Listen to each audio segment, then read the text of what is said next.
You have the right to remain silent. Anything you say can and will be used against you in a court of law. You have the right to an attorney prior to and during questioning. If you can't afford one, the court will appoint one for you. You understand your rights?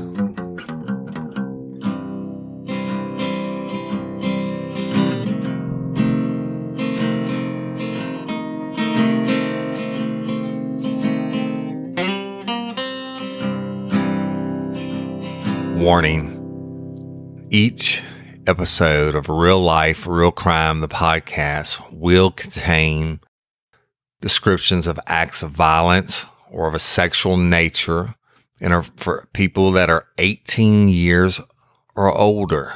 Heed my warning, people.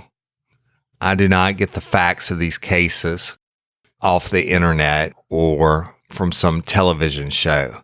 These facts I'm retelling were presented to me by the victims of the crime or the perpetrators who committed the crimes. My descriptions of the crime scenes are what I saw with my own two eyes. If you are going to get offended, turn this podcast off now.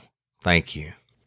Hello, everybody, and welcome to this episode of Real Life, Real Crime, the podcast. As always, I'm your host, Woody Overton, and I have Jim, the Hitman Rathmann, on the line with me.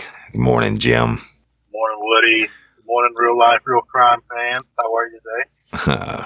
I hope they're all doing well. Y'all, we are doing our first ever with this new system, remote co-hosting, if you will, and Jim's in Florida, and I'm finally back in Louisiana today. Just got back in the country last night. So we're laying out a track, and this is a very unique story, and it's going to be kind of graphic. So if you're going to get offended, turn it off. But the name of today's episode is Slumber. All right. I like it. That's a good one. Yeah, all right, Jim. So I'm going to let you start it off. Okay, so this was in 2006 time frame, I believe it was. Yeah. It was in dead smack in the middle of winter. And in Louisiana, it does tend to get cold. So if you fans that live up in the north, I know you have zero sympathy for Woody and I when it comes to cold in Louisiana. But for us, it's brutal. Yeah. So it was really cold. Yeah, it was in the middle of hunting season. I think probably like the second week of December, and I was praying we wouldn't catch anything, Jim and I, and we were on the night shift during the week, but we were about to get off, I think, because I was going to go up to the property and go hunting. But I know it was cold because it was ice on the ground, which is kind of rare here, and but it was like in the mid-20s and very, very cold that morning. Go ahead, buddy. Very, very cold. And you know, when we had on call, we were on call till 7 a.m. Right. And that's when the day shift would be able to take over. And of course, this call comes in a little after 6. Yeah. Let's tell them. Let's tell them about that real quick. When you work all night like that, and you're just praying, even if you're in uniform patrol or whatever, that last hour, you're just praying that you don't catch a call, right? Especially if you're getting off duty for the next couple of days and you've been working and the night shift, et cetera, and you're like, oh Lord, please, no calls, nothing major. And sure enough, it's 6 something. We get the call. For those that have worked in law enforcement, or actually it kind of works this way with just about any job, but when you want things to be quiet and smooth, it never is. Exactly. So, and when it's just the way it works. I don't know why, but it's just how it goes. And in this particular time, we wanted to be quiet. And of course, we get that early morning call at the lumber yard. Well, the call comes in. I know I was actually at my residence, packing up my hunting gear, getting ready to cut out and go. And then pager goes off, and it's 1021, the radio room. And it would have gone off to both Jim and I. And so we call in, and the dispatcher says, you got a body in Holden at the lumber yard. And now out at the lumber yard, it's where the forestry is big in this area, right? And so they cut a lot of trees, and a lot of times was for what they call poles. So they pick out the biggest, longest, straightest pine trees, and they haul them in by the truckload, and they shave them down in the lumber yard, and they stack up these huge piles of trees. I mean, like, I don't know, what you say, Jim, 30 to 50 feet high. And very much. They spray them with 24 hours a day with water and a creosote mixture to keep them from drying out. And so anyway, so Holden, Louisiana, y'all, was on the east side of the parish. And you heard me talk about that in the past, how the law enforcement wise, the parish is divided up geographically, east and west. And so I know it probably took me at least 25 minutes to get there. And Jim, where were you living at the time? In Denham? I was in the southwest sector, so it was in Denham Springs. Yeah. And so to get to Holden from where I was about 25, 30 minutes. Yeah. Give or take. And much like you, typically at that time in the morning, you're not really expecting any more calls to come in. You kind of already got through that time frame where the most things would happen.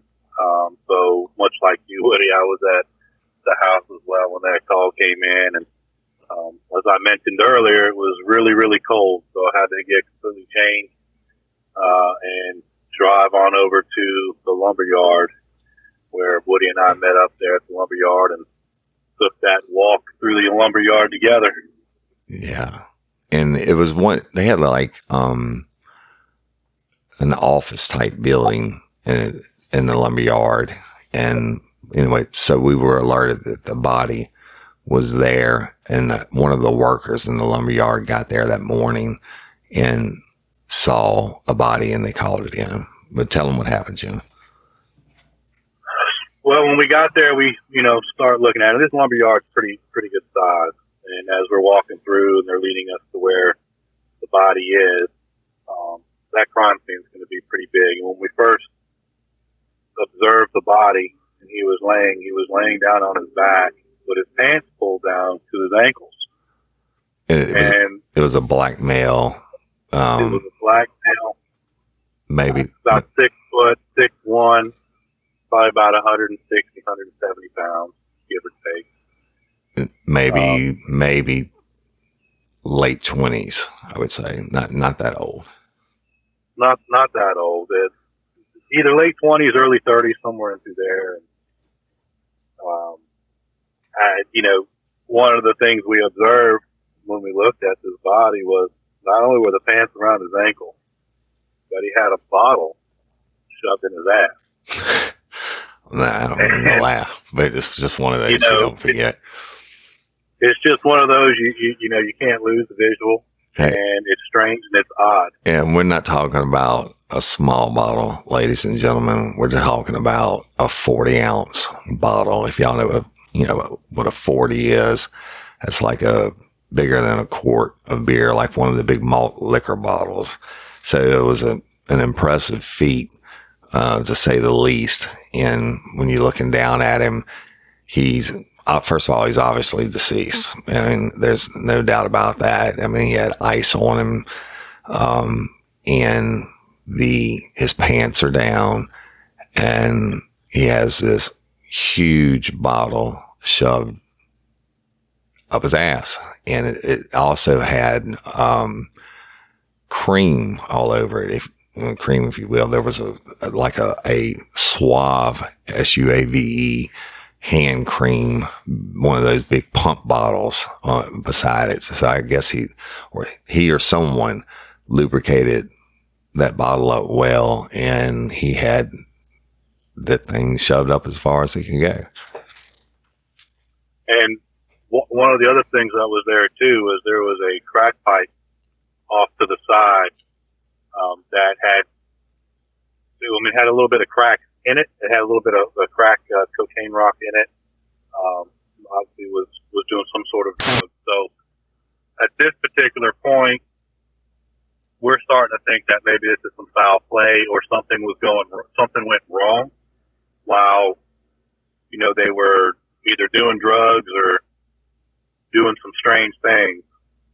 Yeah. It definitely, it had to be investigated.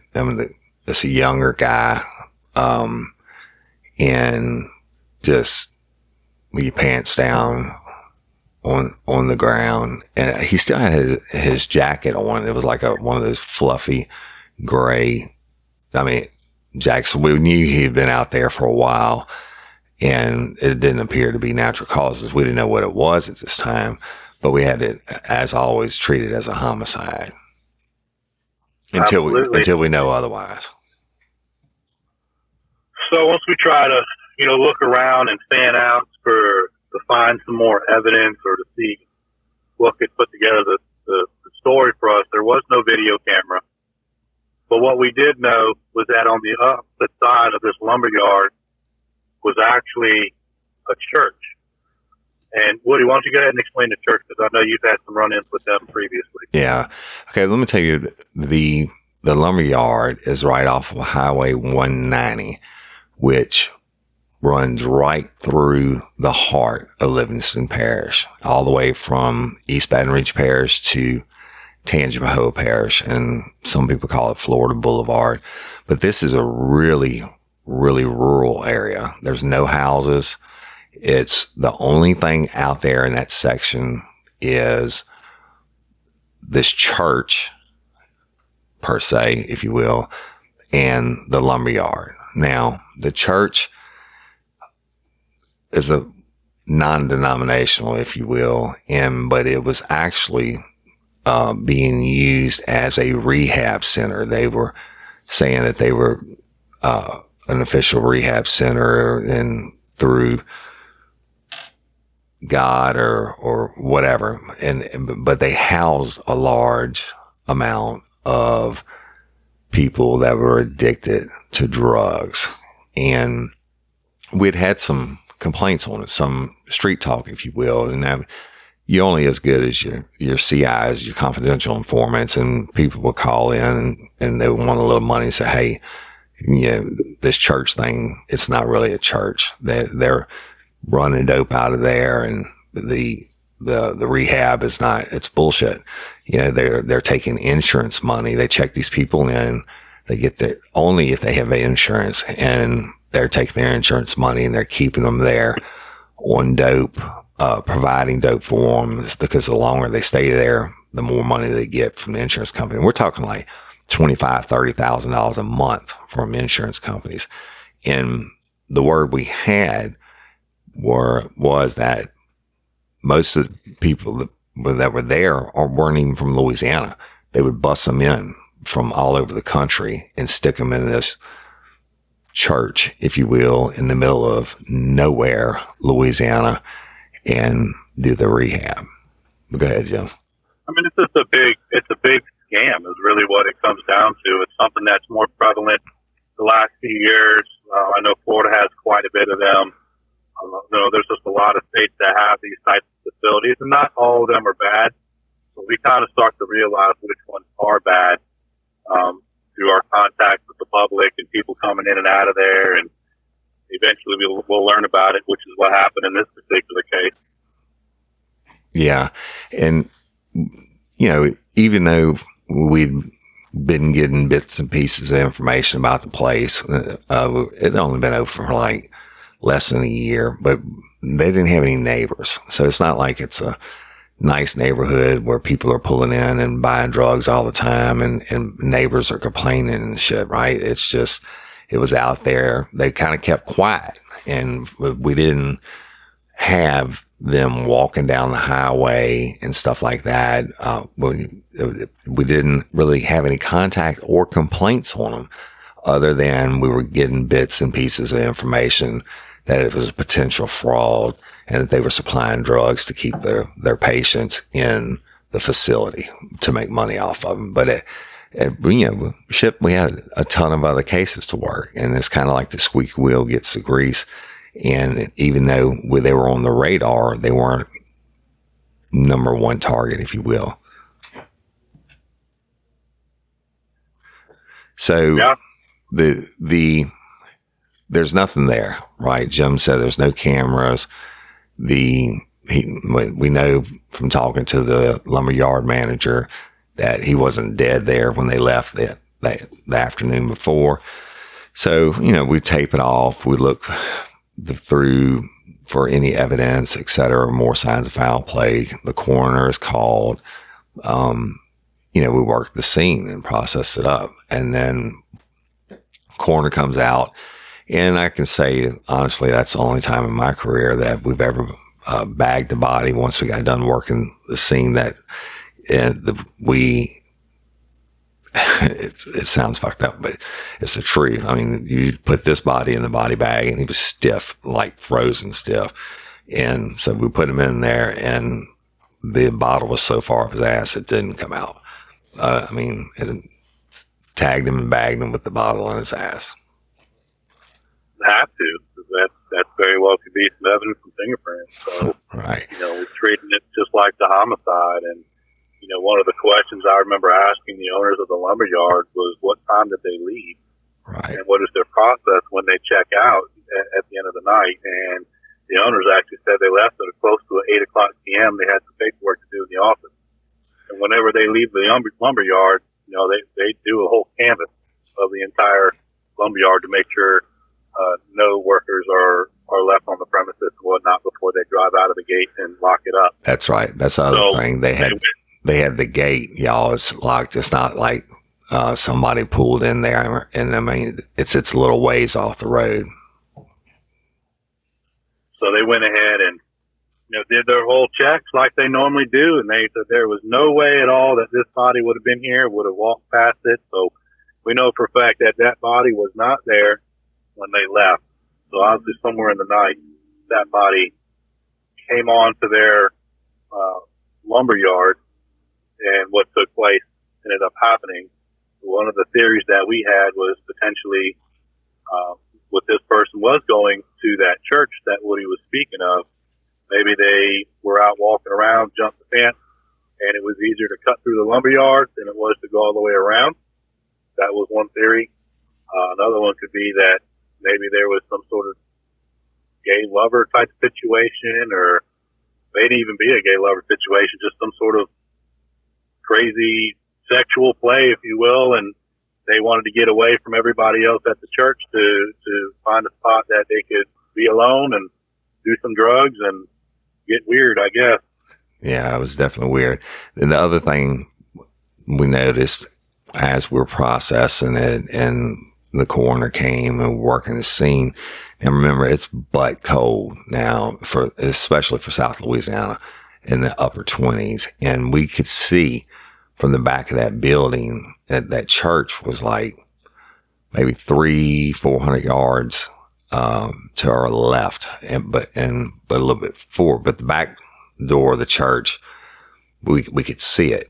And guess what? It's 25, 26 degrees outside. And as we're out there working the scene and we're working, it takes a couple hours, y'all. We're looking for evidence, and then coroner comes and we have to, bag the body and get statements from the lumber. Yeah. Oh yeah. That's right. Tons of photos and get the statement from the lumberyard guy, et cetera. Well, then that back door of that church has been open the whole time. There's people that like piled out there smoking and watching what we're doing from a distance. Well, that kind of was a clue too, right? I mean, it's too cold to be standing around, just because you're curious. Right. It's way too cold. So we started thinking that somebody over there may have known something. Perhaps they know who this person is and may have some information. We weren't completely sure. So we then go over there to talk to them and to see if, what kind of information they could provide us. Right. And I know Woody initiated that conversation. Yeah, but the funny thing, Yeah, the funny thing was, but as soon as they're out there watching us the whole time, and as soon as we turn to walk over in that direction, they all scurry inside like cockroaches when the lights come on. Right, they all haul ass inside and shut the door on us. Right when we're walking up to them, like, okay, Jim, this ought to be interesting, right? So we knock on the door and they didn't even want to answer. I'm like, hello, assholes. We saw y'all just go in. You've been out here all morning. And finally, some lady opened the door and we introduced ourselves, Detective Overton, Detective Rathmann, and, who's the manager here? And the preacher came out. He's like, I'm the manager. And we told him, hey, look, we have a deceased guy over here. Are you missing anybody? And cause I knew, and we knew it was the rehab, right? And, oh yeah. And so he was like, oh, I don't know. I don't know if we're missing anybody or not. I'm like, okay, well, we've been out here for like 4 hours now. And I mean, how many people do you have here? And I think they had like 30 or 35 people living in this place. Go ahead. They did, and we asked them too, like, do you have a list, like a roster list right, or a manifest of who's staying here, whether they're assigned a specific bed or whatever the case is. And his response was real interesting. Woody, I'll just let you run on with this one. Yeah. I know it gave you a case of the red. Yeah. He was, first of all, he didn't want to say anything. He was like, well, that's, I don't have to tell you anything. And we have, it wasn't called HIPAA back then, I don't think, but we have confidentiality things. And I said, I'm going to tell you something, jackass. You're going to tell us, and, or we'll call a bus out here and bring every son of a bitch in this place in for questioning. You can either talk to us here or we're going to drop the hammer on you. And that's it. I mean, he didn't want to let us into the place. And one of the issues is, granted, I know you had mentioned the HIPAA thing, but we were actually initially asking him if they could just do a list, do like a name, go inside, do a name call out and see who's present and who isn't present. Right. And if somebody's missing, we needed to know who the missing people were, if there were any. Right. Because typically the deceased very well could be from there. And if there was somebody else involved and they took off and they're also missing, well, that gives us a name of somebody to start tracking down. Right. So that's how we initially started as a friendly thing. But if he really wants to take the gloves off and get into it, I mean, we absolutely can. Yeah. And I think what really pissed me off was, we're standing out there and he's standing in the doorway. He's not letting us in. I'm like, can we come in and talk? And he's like, no. I'm like, okay, why not? And he was like, because we don't want you in here. We want to protect the confidentiality of our clients. I'm like, dude, it's cold out here. And I mean, can we come in? And so eventually he led us into the like a corridor. Yeah. It's like a corridor, and their little kitchen thing was to the left. And let me tell you something, these people were getting fucked because from what we could see, they didn't have even bunk beds. It was like air mattresses and shit in a room, only the part that we could see. I mean, so it's like a flop house almost. But he led us into the foyer thing, and he was still being an ass. And I said, listen, dude, I'm not fucking around with you. I'm dead serious that we're going to, pull every son of a bitch out of here and find out what's been going on, everything. I said, I'll have information that you may not be on the up and up. I said, I'm not here to try to sweat you about that. I said, Detective Rathmann is not here. We're not here about, if there's drugs going on inside your establishment, or if you're a real rehab or not. We're here about the dead body over there. And if you don't give us some information, it's going to be hard times for you. And so you don't want to see us not be nice. He very easily could have said from the very beginning, if he didn't want any issues with us, to say, listen, I've accounted for all my people. Everybody's present. So if you guys have something over there, it wouldn't belong to the church. But that absolutely isn't the direction that it went. It was right from the very first second of contact. It was, we don't want to talk to you, and I'm not willing to help you in any way, shape, or form. Right. And just, just being rude, and which is very unusual for a rehab facility. Very unusual for a preacher.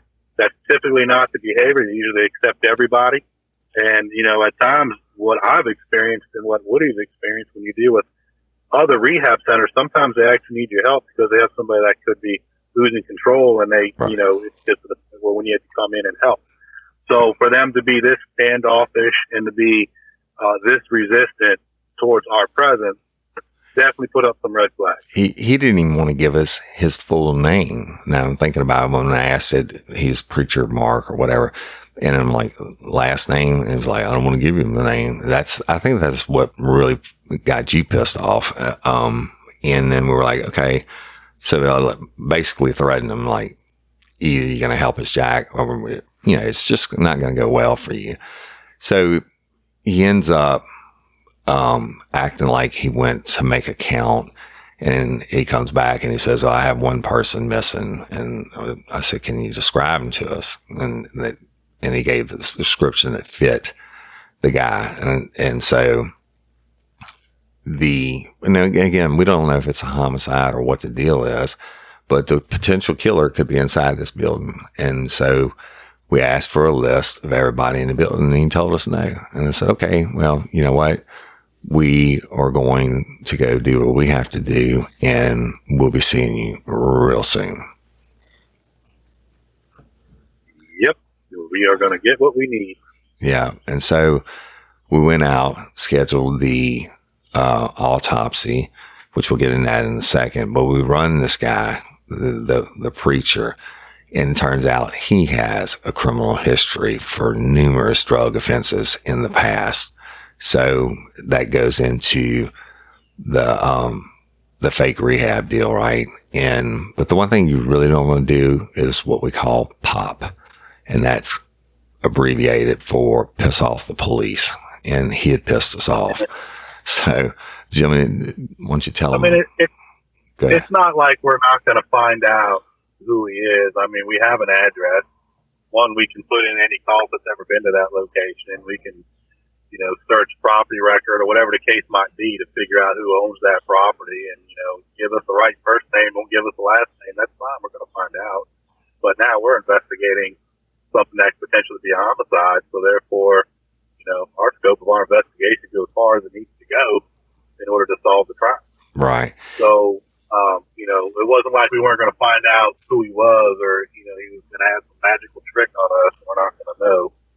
Not to mention uniform patrol in that area knows just about everybody. If you're doing good community-orientated policing, then you're going to know who all the people are in your sector and get some information. So we were obviously going to speak with some uniform patrol members and gather whatever information we could. Right. So we just kind of talked from there. So what we did before we left was we called Stan, Carpenter, our chief of detectives, told him what was going on, and we came up with a plan, phase one, if you will, of pissing off the police. We parked a uniform patrol unit at the gate to the church, and with the instruction that anybody walks out of here, anybody drives out of here, pull them over, ID them, right? We don't want anybody fleeing the scene, et cetera. Hell, it could have been the preacher that was a murderer. We didn't know. But there weren't a lot of vehicles at this rehab center. These people didn't drive in. Evidently, they flew into Baton Rouge and New Orleans, and the preacher or whomever went and picked them up. So there's almost I think there were like 2 cars. But the first stage of pissing off the police is now you have a unit parked here until, actually our intention is we were going to try to get a search warrant, based off the fact that the preacher said the guy was housed there, and we didn't have shit else to go on, right? So, right.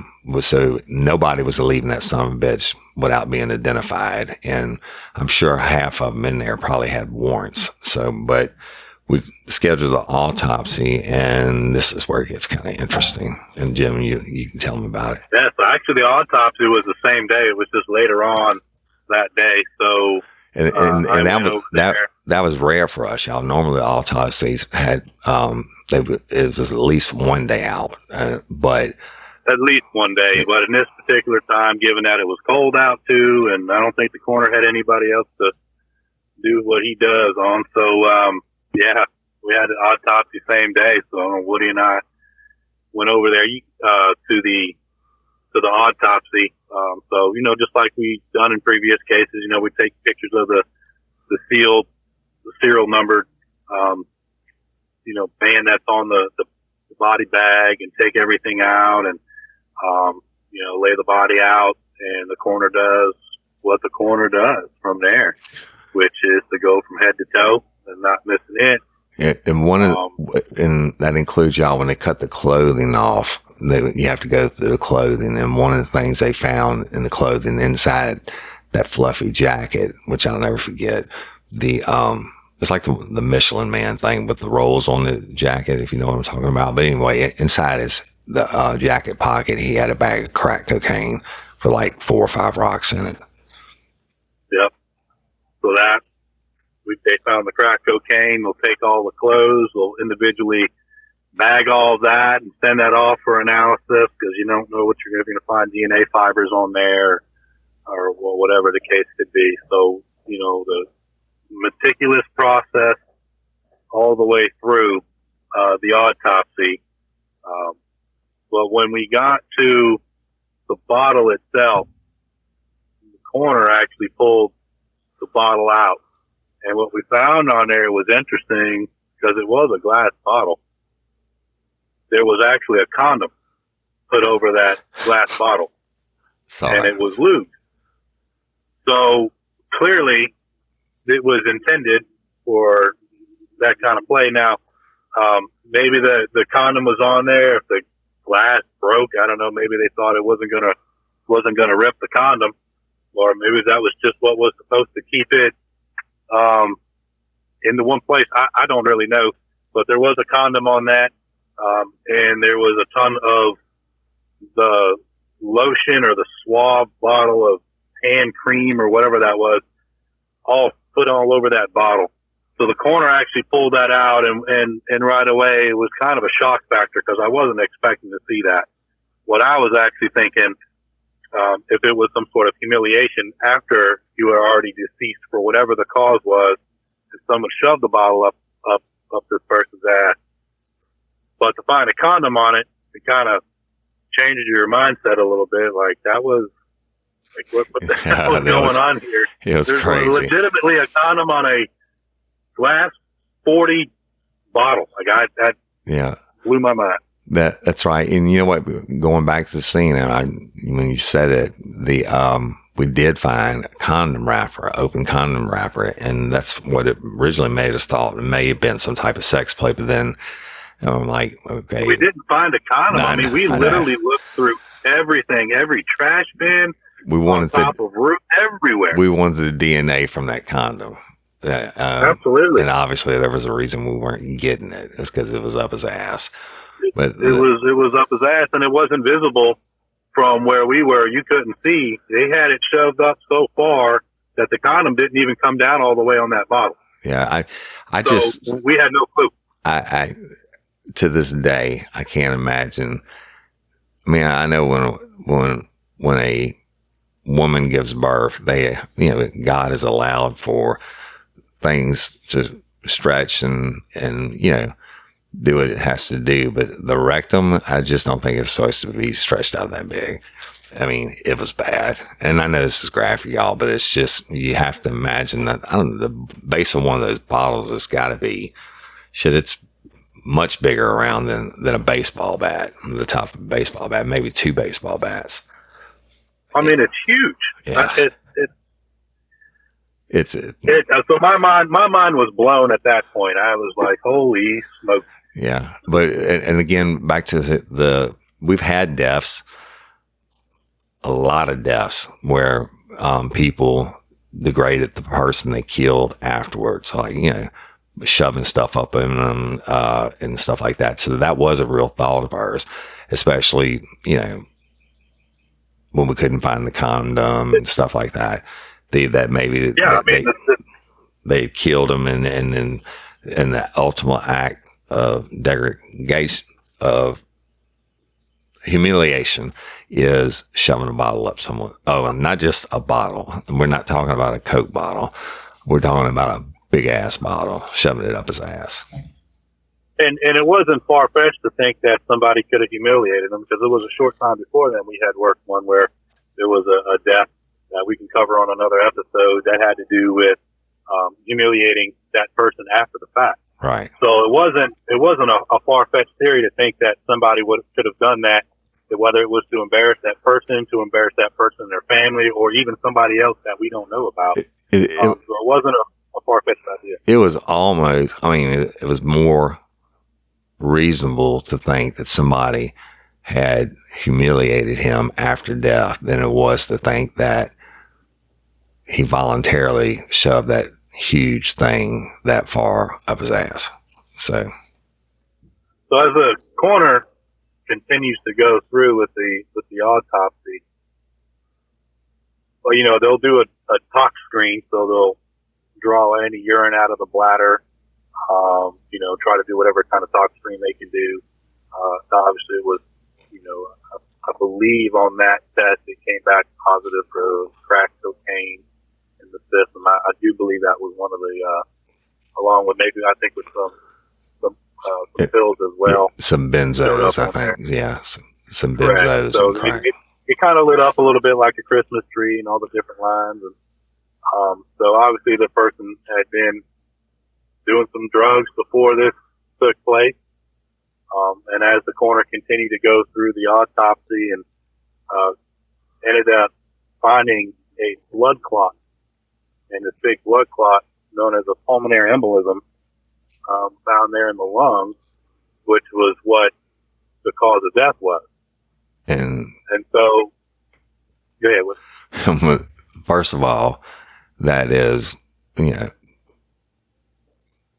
a sign of relief for us almost, right? But when they say it's an embolism and that's the cause of death, so we're ruling out homicide at that point. But when they do that, y'all, and they work the body, and we've talked about it in past episodes, and they take out all your organs and weigh them and everything else. But when they get to that in the lungs, and the pathologist actually cuts open the lungs, and the embolisms are dark, almost like it's dark, black, coagulated. Yeah, it's big hunks. He actually pours them out in his hand, and he says, "This is your cause of death, boys. This is your cause of death right here." And it wasn't a small embolism; it was very, very large. Right. So, according to the coroner, with somebody having that large of a pulmonary embolism, and you don't get medical attention right away, you're toast. And unfortunate, because pulmonary embolism is very deadly, and in this particular case, that's exactly what it was. So you have this very large pulmonary embolism that he was able to discover. So he continues to go through the rest of his autopsy. So at this point, I'm thinking, okay, condom on a bottle, pulmonary embolism cause of death, high on drugs, and then the coroner says, I can pretty much tell you exactly what happened here. And so we were like, okay, well, what you got? And essentially what was determined was that this person smoked a whole bunch of crack. And when you smoke crack or you do something like that, it actually thins your blood out, right? So you're talking about thinning the blood out a little bit. Went ahead, put a condom on this bottle, lubed the bottle up completely, pulled down his pants and squatted over the bottle. And as he got down further on it, being so large as it was, made his blood pressure drop. And when his blood pressure dropped, and it being so cold out, it could have caused him to pass out, but it triggered the pulmonary embolism. He fell back and died in that position. Yeah. So as it turns out, there was no homicide. There was no strangulation, stab marks, bite wounds, anything like that at all. This guy literally sat on a bottle, triggered a pulmonary embolism when his blood pressure got too low, and died as a result. Right. And I mean, that's a terrible way to go. yeah, well, it's suspected too that he was masturbating as he was sitting on the bottle. And I mean, I don't know what the last thought that went through his mind was, but I know what the last thing that went through his lungs were, and that was the big blood clot, right? That killed him. So Big blood clot. So I guess So we know at this point. Oh, I'm sorry. Go ahead. That's what I was going to say. The moral of that story is, if you're going to smoke a bunch of crack and shove a bottle up your ass and masturbate, make sure it's not like in the 20s outside, right? Oh, I think everything was a factor in that cause of death for sure. But we knew at that point that we didn't have a homicide, so it was just an unfortunate death. But it wasn't a suicide because he clearly wasn't intending on dying that way. He had that pulmonary embolism and and had passed. So, but the one thing we did have were we were still pissed, right, from the lack of cooperation from what I'm gonna call the fake preacher. And yes, we're relieved it's not a homicide, but guess what? Now you're on our radar, asshole. You could have made this a lot easier for us. I mean, technically, if we would talk to everybody in there, that's what the preacher was afraid of. He was afraid we're going to start talking to his people or running warrants, checks on them, which we would have done. And he just didn't want us there. I mean, he's afraid somebody's going to say about dope and what have you, but you pissed us off. And we were going to intend it upon coming back with a search warrant based off of what we found out of the autopsy. Had it been a homicide, ruled as a homicide, we'd have got a search warrant for the place because we knew that's where he was domiciled and, gone in and looked for anything or talked to people or what have you. But now you got us pissed off. So, Jim, what do we do? Yeah, so, with that, we had, went ahead and got narcotics involved, uniform patrol involved. I mean, we spent some time. We even had some other detective teams finding out some information because before we knew that this wasn't a homicide, we needed to gather as much information as we could because that was a part of our investigation. So we've invested some time now into finding some things out, and we've actually found out a lot of issues that raise a lot of red flags, especially in the community. I mean, we were already aware that there were places that accept insurance and house those for rehab, and some are legitimate, but there are some that are not. It's just more of a scam to collect as much money as possible. And they're not really there to treat the patient. They're just giving them a way to be able to continue what they're doing while they're making money off of it.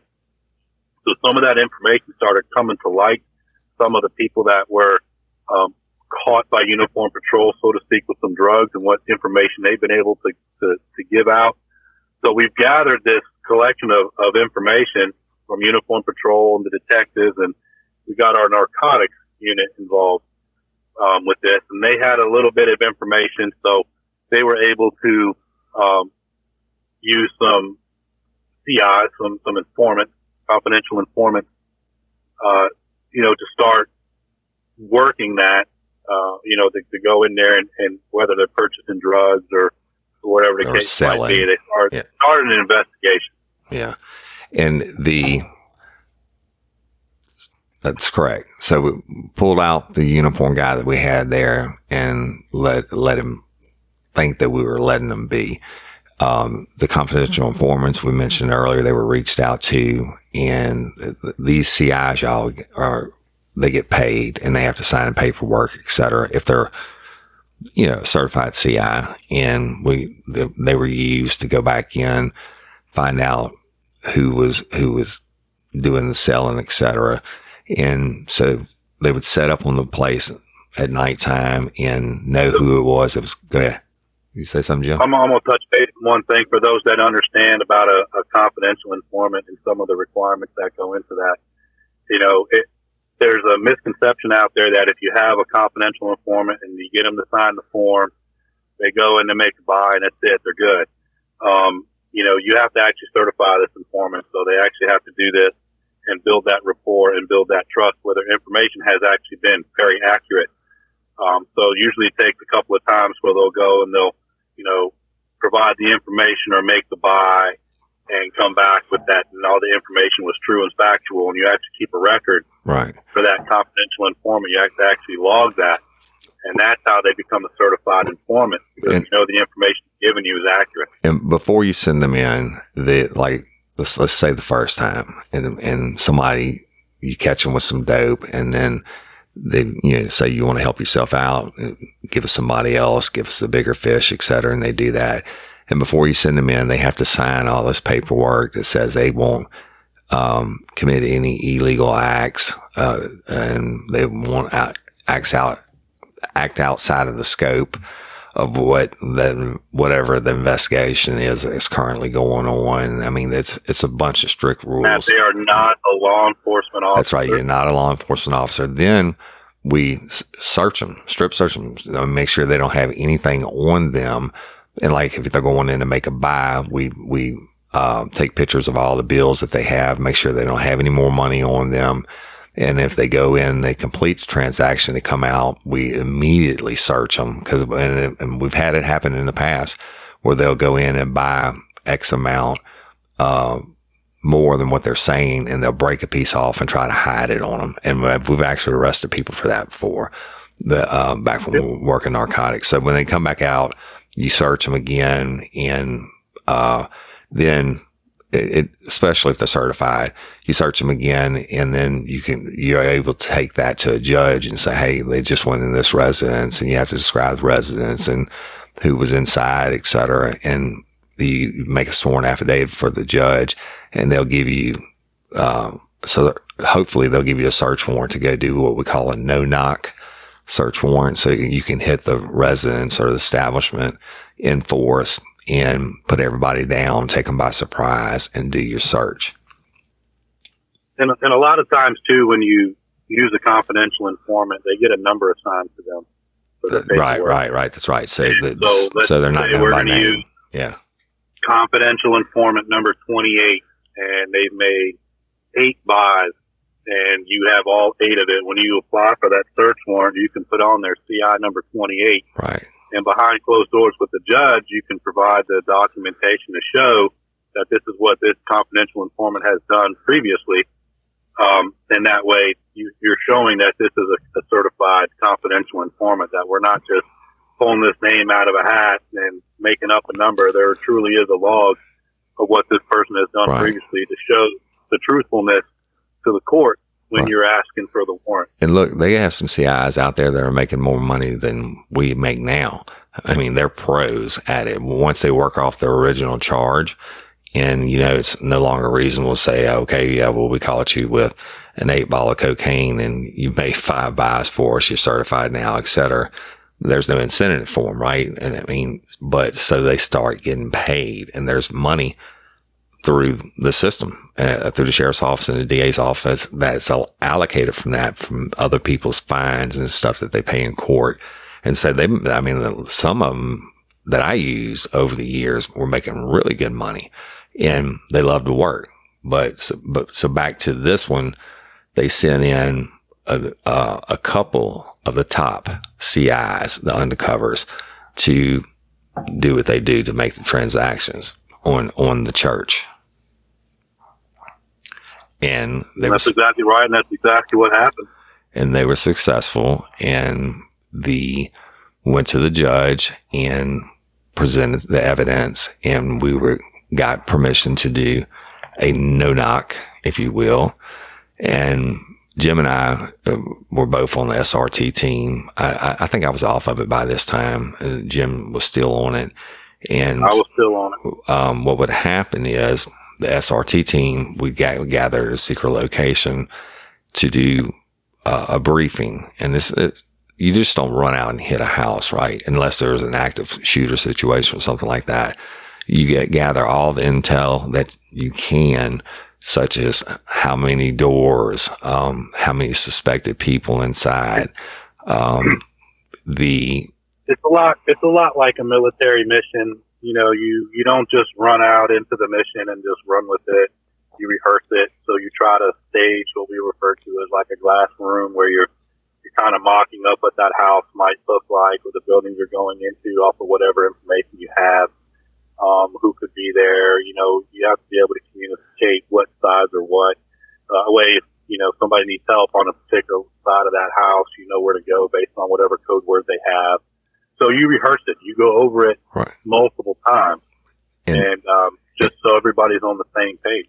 And if time isn't of the essence, and sometimes on the search warrants, on a narcotic search warrant, you do want to get them done pretty quick because drugs can leave the scene and not be there anymore. But if you know that you have a house full of shit bags and they're constantly going to be in possession of narcotics, there's a lot of preparation that goes into it before the SWAT team goes out and does a no-knock.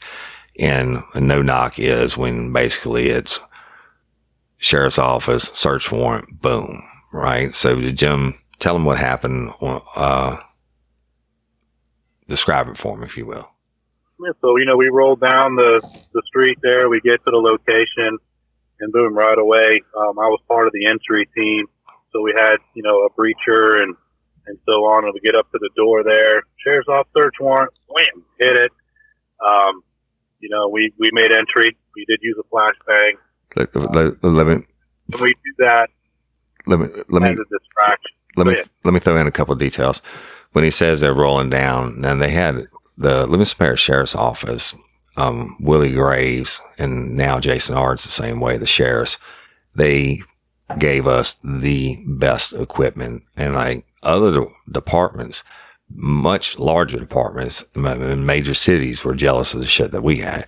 And one of the things we had was the SWAT truck, and it was just badass, right? So when he says we're going down there, the SRT, the guys are all lined up in a truck, and then there's, you know, usually some undercover vehicles ahead and behind, but they're stacked up. They're ready to go. They know what order, who's going behind whom. But when they bail out of the trucks, it's fast. And from the time, go ahead, Jim. It's a big up armored vehicle, and then on the sides of it is actually this ledge that you can stand on. That's right. So as we're rolling down our way there, we can actually maneuver to stand outside. So when we get to that location, we can immediately just go as a team, just boom, just jump right off of that and get in your formation, so to speak, and you're tactically going right up to the house. So it moves like clockwork. And what I love so much about the team that we had, I don't give names, but our commander of that, our team leaders, we really spent a lot of time training. Yeah. And the group of guys that were on this team, we all knew each other's strengths, weaknesses. We trained together all the time. I remember just so many hours that we would do it because we were active. We did a lot of search warrants. We did a lot of, on the spot type of call outs where it's an active scene. So we really were in sync. And so it was just amazing to be able to do this type of stuff with those group of guys. But in this one, we went up to the door, sheriff's office search warrant, boom, door gets hit open, we throw in the flashbang. And a lot of people think, well, does the flashbang serve a purpose? Oh, it absolutely serves a purpose. Yeah. Because if you look at it, or if you're close enough to it, it's going to stun you for a few seconds. Yeah. And that's all we want, is to be able to stun it just enough to where we can make entry. And the goal of that is so we can have the upper hand. No shots are fired. Nobody gets in a confrontation. We're able to, just go on in and do what we need to do. Yeah, and we went in and secured those that were in there. Everybody ended up, a procedure that we'll take to make sure everyone is checked, names, so on and so forth. So we did that. Yes, and so they hit both doors, y'all. I mean, you have to remember this is not a residence; it's actually like a large metal building, and they bang the front door and the back door, two separate entry teams, and you would be amazed at you play the way you practice. I firmly believe that, but so we would practice over and over and over again on building entries, etc. And without giving away the tactics, whatever. But you can clear a huge building like that in under 2 minutes. I mean, like you go through if it's done right, that's right. It's done right, and you train a lot as a team, which we did, you can continuously flow as you're moving through. Right. And, everybody kind of knows what their position is. If you're towards the back end of that team, you might be more on people watching, so to speak, to keep that under control, while the other ones that are doing their continuous movement throughout the building can keep going. And as they need assistance, they can call out for it, and it just keeps flowing all the way through. I can't get into the tactics on that because I don't think it would be safe for those that still do it. Right. But it's a great tool and a great process that is used, and it's highly effective. And it also saves lives by being that efficient and that quick and that having that shock and awe. Bad guys don't even really have 90% of the time, they don't even have a chance to think about reaching for a gun. It's that fast. So, but anyway, they'll go through, secure everyone on the initial sweep, and then they'll double back and do a secondary sweep to make sure that there's nothing nothing that was missed. And then the search begins and the scenes begins to be processed. And we have to check everything on the fly. We check it all. Woody can attest this too. There's times I found people hitting cabinets. Somebody tried to hide in a dryer one time. Anywhere they can go that they could fit, they're going to hide. So you have to literally search. If a body could fit in there, right, and you have to look at it. And so we'll do the initial sweep, but then we do a secondary sweep because you don't know if you're going to miss it. And so it's critical because, my gosh, if you miss somebody hiding in a cabinet and they sneak up behind you, you're in trouble. Well, we're very meticulous. And you're doing it not only for your own safety, you do it as much of your own safety as you do your brother police officer, right? And so it's a very serious deal, but it's a necessary process. And it was done on this scene, and I think we hit it like at 4:00 in the morning, right? While you don't want to hit it at prime time if you don't have to. So most people would be asleep, but it was shit. It was a bunch of people, and it was 30 plus. The element of surprise. Right. 30 something people. They go in, they secure everybody, and we found numerous pills and some crack and drug paraphernalia and different things. Meth, that's right. And shit, it was a plethora. It was a drugstore of illegal narcotics, right? In this church, in the rehab center. And Jim went and snatched up the preacher after they did the initial sweep and the secondary sweep. He snatches up the preacher and brings him outside, and then we got to advise him of his rights, and we placed him under arrest and basically said, "Hey, motherfucker, told you we'd be back," So anyway, the long or the short of it is we shut that fucker down, and you shouldn't piss off the police. So if the cops ever come to your door, and I know the culture is hate in general, is lack of trust for the police and everything now, but if they come to your door and asking about a dead guy that's next to you, you should probably be nice to them. I would agree. That would have changed the whole outcome of that. But at the same time, I kind of feel with this type of place, the information that came out afterwards, it was only a matter of time before enough information was gathered on them anyway, because Uniform Patrol was already being made aware of it. They got some information, and it didn't take long for detectives or narcotics to get in on it and have the information needed. So I think it was only a matter of time for the way that they were operating, that they would have, the outcome would have been the same. Right. And you just can't have that in the communities, where it's, a legitimate rehab place we support. Well, when you're going to operate as an insurance scam, you're not doing the favors to the people that need the treatment whatsoever. You're just supplying them a way to use drugs while you're just taking advantage of the system. Yeah. And scamming it for as much insurance money as possible. And that's just something you just can't have that. Right. And that they got investigated for all that too. There was a bunch of insurance related. Oh yeah, a bunch of federal have stuff. somebody that investigated the insurance side of it, and there were a bunch that came back with that, with the insurance fraud. Yeah, it ended up being a good case. But here's the deal: if they hadn't been dirty, there would have been no Slumber in the lumber yard, right? The guy wouldn't have died smoking crack with a bottle in his rectum.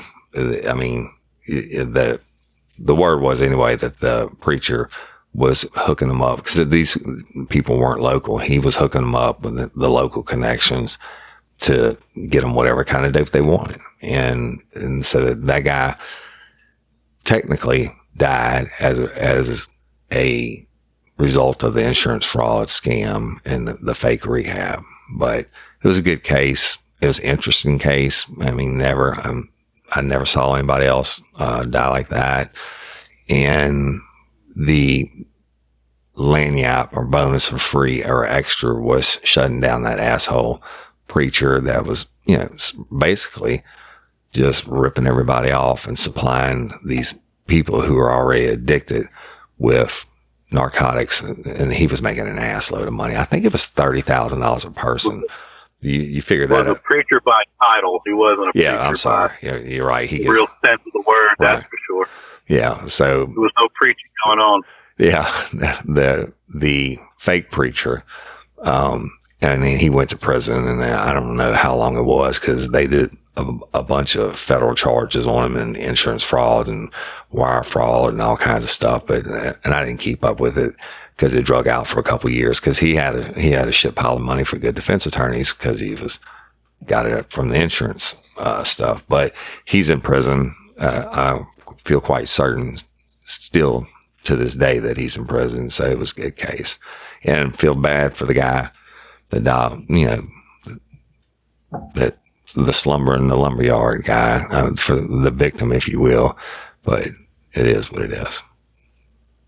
It is what it is. But Jim, I appreciate you, man. And we'll see how this audio turns out for our listeners on this new system. Hopefully it does well. But I love you and I appreciate you. We got some great responses, from our first two episodes on State Ground, part 1 and 2. People are loving it, evidently. You and I doing it together again is a real treat for me, and the fans are loving it, and I really do appreciate it. Absolutely. It's a real treat for me as well, and thank you guys for the support on this, and we'll keep sharing these stories. Yeah, it's going to be fun. And so y'all, if the audio doesn't come out right today, then we'll continue to try to improve upon it, but we'll do the best that we can. Hey, Jim, let's talk about real quick the podcast awards. The voting for the podcast awards shuts down at the end of July, which is like next Tuesday, I think. Week. So it's www.podcastawards.com. And we're up for 3 different categories. The first one is podcast, the People's Choice Award, Podcast of the Year Award, right? But there's like this is worldwide, over 700,000 podcasts. There's not 700,000 that are nominated, but there's a whole bunch that are nominated. But if you would, if you feel so inclined, give us your vote in that category. Now, the second one is Society and Culture. And the third one is Drama and Storytelling. So if y'all go to www.podcastawards.com, you put in your name, you make a password, and it directs you to the sites. And, if you like Real Life, Real Crime, I'm just curious. I mean, we're in the Society and Culture, we're up against shows that like have millions of listeners. So I'm so curious to see how little Real Life, Real Crime can do as only 5 months old. But we appreciate being nominated, and we'd appreciate your vote.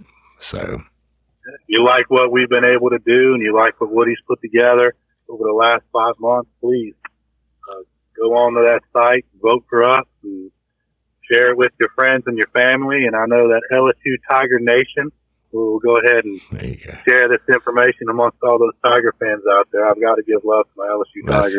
That's right. It's almost football season, baby. Did you see the rehab they did to the locker room that came out, Jim? Yeah. It wasn't like that when I was there, but you know what? Those athletes, regardless of what everybody's opinion is, they do an awful lot for those schools. Yeah. Oh, yeah. It's big, at a school big like money. LSU. And, they bring in a lot of revenue for the school each and every year. So I think they're all very well deserving of it. Yeah. I know a lot of it is geared towards the football team, but I do believe that student athletic center that they have there is for all the student athletes. Right. So they all benefited from all the programs, whether you're, on the golf team to baseball, softball, gymnastics, soccer. It's all a part of that student athlete, which is a wonderful community and environment to be involved with. I love LSU through and through. So me too. Hey, did you see this? They're going to start selling beer in Tiger Stadium this season. It'll be crazy. And they said they wouldn't sell it in the booth next to the student section. I'm like, hell, they don't need theirs anyway. They snuck it in. But anyway, go Tigers. And then, y'all, if you haven't, if you will take the time, also go to iTunes and leave us a review. I don't care if it's positive or negative or whatever, but we have over 1,700 members on our private crew page. That's Real Life, Real Crime Friends, Fans, and Crew on Facebook, which you have to ask to be, to join the group. And if you do that, you send a request, and our moderators, our dream team, who we love so much, will get you approved. And, that's a number that people look at, right? Those private group pages, but the other ones they look at are how many reviews you have on iTunes. And it doesn't mean you have to listen through iTunes. It could be on whatever platform you're listening on. But you can go to iTunes and search for Real Life, Real Crime, and it'll come up and leave us a review. And I have never really pushed that or asked for it, but I didn't understand the importance in the past. Of course, I'm not from the podcast world, right? I didn't know what a podcast was 5 months ago, but it's a big deal. And we have over 300 something reviews now, but our listener numbers, and we're in 121 countries now across the world. So if y'all would, if even a percentage of you go and leave us a review, we would appreciate it. It helps us out. So definitely leave us some reviews and some, your thoughts and your feedback. I mean, listen, we're here to provide all this for you fans out there that like to listen, and we like your feedback. Yep. So if something we've done really well or something you'd like to see us do a little bit better, let we grow and make this into the best that we can. And nobody better to guide us than you guys. Right. Absolutely. And we do, and we love each and every one of you. And we've made a lot of changes in 5 months that y'all have recommended. Some of them we haven't, but 90% of them we have. I mean, we didn't know what we were doing. We didn't know anything about a podcast. So y'all guided us, and we know that you like it because our numbers don't lie, and we appreciate each and every one of you. And just continue to like and share. And if you can, leave us a review. And if you want to vote for us on the podcast awards, that'd be cool. Patron members, we love you. We love all our fans equally, but patron members help support what we do in creating the show. There's a lot of costs to go with it, and they help defray the cost of it. So patron members, we'll give more shout outs next week, but we appreciate and love each and every one of you. Everybody else, if you can't be a patron member, we don't care. We love you just as much. But if you could like and share and tell somebody about Real Life, Real Crime, and throw us a review, and that's just as good. It's all love. Jim. Well, again, thank you guys very much, and I look forward to giving you more stories here coming up next week too. All right, so y'all, that's Jim Rathmann, Jim the Hitman Rathmann. Actually, this week we're going to put up a full-length episode on Jim the Hitman Rathmann for patron, right? So that's coming before the end of July, the full bonus episode. But that's Jim the Hitman Rathmann, And I'm Woody Overton, your host of Real Life, Real Crime, the podcast. And until next time, or ever, don't let me catch you down on Murder Bayou. Thanks, Jim. Love you, bro. Dude, man, thank you.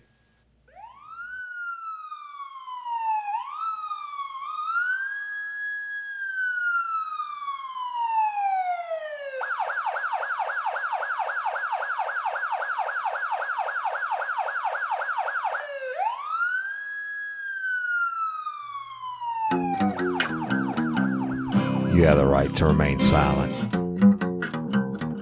Anything you say can and will be against you in a court of law. You have a right to an attorney prior to and during questioning. If you can't afford one, the court will appoint one for you. You understand your rights?